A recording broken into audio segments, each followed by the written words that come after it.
두뇌 사용 설명서 두 번째 시간, 아이의 재능을 찾는 방법 세 가지를 말씀드리려고 합니다. 사실 아이들의 재능이 있는 것 같아 보여도 사실 고민이거든요. 이게 정말 부모가 눈에 콩깍지가 씌워서 우리 아이들이 다 영재 같아 보여서 그런 건지, 아니면 정말 얘가 재능이 있는데 그런 것들을 제대로 찾아주지 못해서 우리가 그것을 그냥 방치하고 있는 건 아닌지, 이런 부모님들의 불안도 상당히 많으십니다. 그래서 뭐 무슨 영재원, 뭐 무슨 교육원 이런 데 가서 뭐 지능 검사를 해보기도 하시고 창의력 검사를 해보기도 하시고 그렇게 하죠. 근데 사실 그런 데에서 영재 판정을 받았다고 해서 얘가 정말 영재로 뭐 공인되는 것도 아니고요. 또 나중에 그 아이가 틀림없이 영재로 자라서 영재고나 과학고를 막 순풍순풍 들어가지고 이런 것도 아닙니다. 반대로 거기서 좋은 평가를 받지 못했다고 해서 이 아이가 재능이 없거나 설사 뭐 문자 그대로 영재가 아닌 것도 아니거든요. 영재발굴단의 예를 보면 그 출연자들 중에 거의 대부분은 그런 영재원에서 뭐 별다른 평가를 받거나 받아본 적이 없는 친구들이 더 많습니다. 그래서 그런 것들을 보면 우리가 우리 아이의 재능을 발견하는 데는 그런 검사 말고 다른 무엇이 더 중요하지 않나, 이런 생각들을 해보게 되죠. 지난 시간에 저희가 좀 빠른 속도로 아이들의 재능을 찾아볼 수 있는, 아이들의 어떤 모습을 보면 우리가 이 아이가 재능이 있다, 머리가 좋다고 생각하는가에 대한 이야기를 이제 말씀을 드렸는데, 오늘은 그럼 이 아이의 여러 재능의 영역들 중에서 우리가 그런 것을 발견하는 방법은 무엇인가? 예. 어떻게 보면, 언제 보면 이 아이의 재능을 발견할 수 있는가에 대한 이야기들을 지금 해보려고 합니다. 첫 번째로 중요한 거는요, 이 아이들을 좀 가만히 두어야 재능을 발견할 수 있습니다. 제가 이 학부모 강의를 하는 일이 이제 종종 있는데요. 이 학부모 강의는 되게 오전 시간에 열립니다. 왜냐하면은 뭐 어린이집이든 학교, 초등학교든 가 있는 아이들이 오전 시간이 부모님들 시간이 많으시거든요. 근데 이 오전 시간에 와서 1시간에서 1시간 반 정도의 강의를 들으려면 이 어머님들이 정말 부지런하셔야 되거든요. 그래서 그날 오신 어머님들한테 제가 농담처럼 말씀 자주 드립니다. 여러분들은 이 아이의 재능을 가만히 두고 보기가 어려운 분들이다. 그 시간까지 얼마나 바쁘게 움직여야 돼요. 근데 이런 분들은 아이가 집에서 이렇게 마룻바닥을 뒹굴뒹굴 하면서 애써 마련해준 옷을 가지고 걸레처럼 먼지를 훔치고 있는 모습을 보면 화도 나지만, 제가 말씀을 들어보면 죄책감이 많이 생기신다고 해요. 내가 게으름을 피우고 있어서 우리 애가 방치되고 있구나. 그래서 우리 아이를 데리고 또 어디든 가보라고 하는 거죠. 너 여기 가서 그냥 앉아만 있어. 꼭 공부하라는 게 아니야. 이러고 이제 어머님은 그 문화센터나 뭐 교육기관 앞에서 이렇게 앉아 계시죠. 제가 그렇게 하지 마시라고 자주 말씀을 드립니다. 그런데 또 그럴 때면 그렇게 말씀하세요. 선생님, 제가 애를 한글을 가르친 것도 아니고 수학을 가르친 것도 아니고 저는 그냥 아이들이 편안하게 재밌게 놀면 그걸로 좋아요 라고 말씀을 하시는데, 사실 저는 노는 데는 세 가지 조건이 충족해야 된다고 생각을 합니다. 첫 번째는 놀고 싶은 때에 놀아야 되고요. 두 번째는 놀고 싶은 것을 하고 놀아야 되고, 세 번째는 놀고 싶은 만큼 놀아야 됩니다. 이 세 가지가 다 충족이 됐을 때 우리는 진짜 이제 좀 놀았다 라고 생각을 하는데, 물론 이 세 가지가 다 충족은 안 되더라도 이것 중에 적어도 한 두 가지는 충족이 돼야 그래도 좀 놀았다 라고 할 수 있는데, 자, 생각을 해보세요.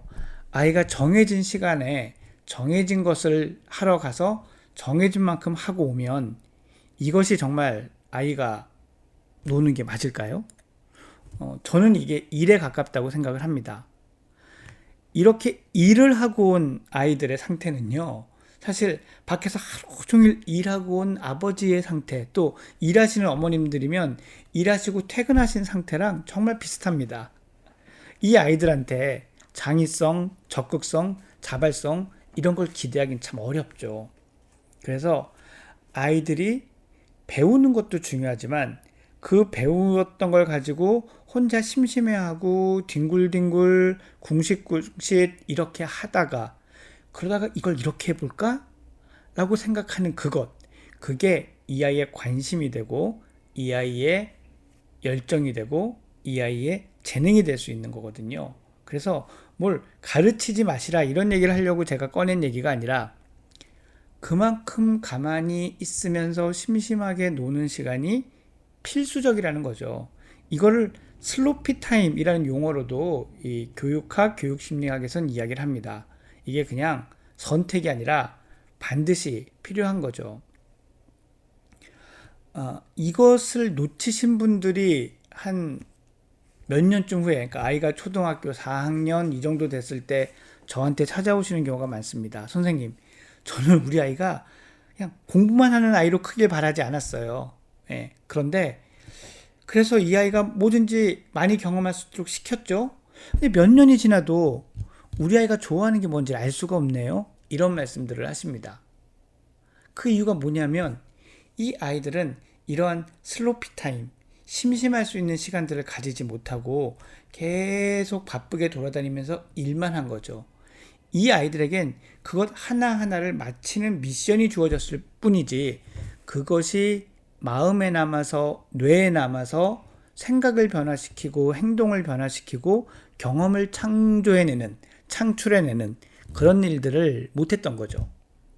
그래서 이렇게 너무 바쁘게 아이들이 돌아다니는 것보다는 분명히 가만히 있으면서 좀 지켜보는 그러한 시간들이 반드시 필요하다는 것을 꼭 기억을 해주셨으면 좋겠습니다.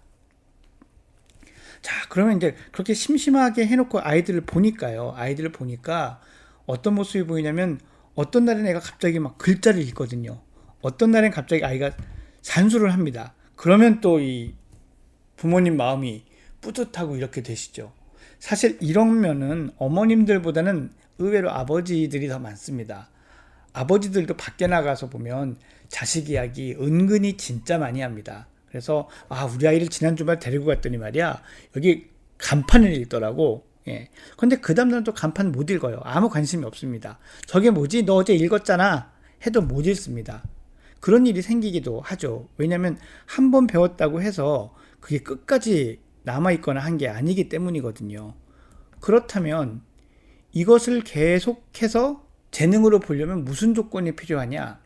이런 재능은 반복해서 나타나야 됩니다. 오늘이 아니라 내일, 모레, 또 그 다음날은 하루쯤 아닐 수도 있지만 이렇게 지켜보면 계속 눈에 띄는 것, 이게 바로 재능이 되는 거거든요. 그래서 재능은 한순간에 자세히 봐서 발견하는 것이 아니라 시간을 두고 계속 봤을 때 반복적으로 보이는 것, 이것이 바로 재능이다 라고 말씀을 드릴 수 있고요. 마지막으로 한 가지는 부모님의 편견을 버려야 됩니다. 이렇게 편견을 자꾸 갖게 되면은요, 편견을 갖게 되면 내가 보고 싶은 모습만 보거나 보기 싫은 모습을 안 보는 일이 생깁니다. 내가 음악이나 미술을 했는데 내가 너무 힘들었어. 그랬더니 우리 애들은 안 했으면 좋겠어. 이런 생각을 하시는 부모님들은 아이가 음악적 재능이 있거나 미술적 재능이 있을 때 그걸 또 외면하시는 일이 많이 있더라고요. 그러니까 여러분들이 마음속에 가지고 있는 어떤 편견, 이런 것들을 찾아서 버리시고 있는 그대로의 아이의 모습을 바라볼 수 있도록 그렇게 노력을 해주시는 것, 이것이 바로 우리 아이의 재능을 발견할 수 있는 3가지 접근 방법입니다. 정리해 볼게요. 첫째는 심심하게 놔두어라. 슬로피 타임을 주자. 2번째, 자주 반복되는 그러한 면들을 있는지 없는지 그러한 면들을 찾아보자. 3번째, 찾아볼 때 부모가 보고 싶으면 보기 싫으면 그런 편견 없애고 아이의 있는 모습을 그대로 바라보자. 이 3가지가 아이들에게 꼭 재능을 발견하는데, 아이들의 재능을 발견하는데 꼭 필요한 부모의 자세다라고 할 수 있습니다. 오늘 두뇌 사용 설명서는 여기까지입니다.